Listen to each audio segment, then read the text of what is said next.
Hi, I'm Catherine.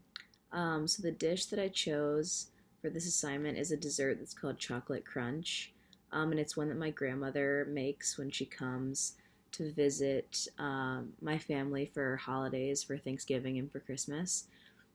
So the dish is pretty simple to make it. You line a cookie sheet with saltines, and then in a pot you melt butter and add brown sugar to that, and then you pour that mixture over the saltines.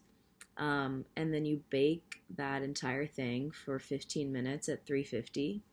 And then when it comes out of the oven, you pour chocolate chips all over it, covering every cracker. And then you sprinkle pecans on the top, and then you freeze that for several hours. And then once it's frozen, you break it up into irregular sized pieces.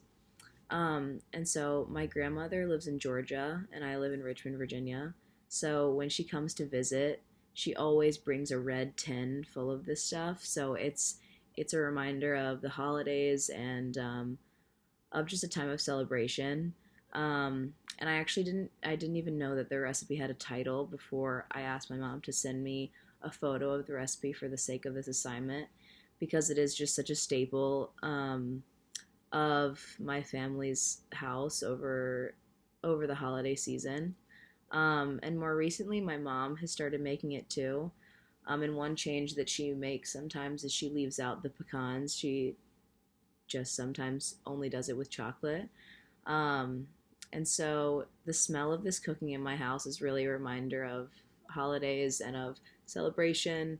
And I can't really imagine having Thanksgiving or Christmas without at least one tin of this around for people to eat for dessert.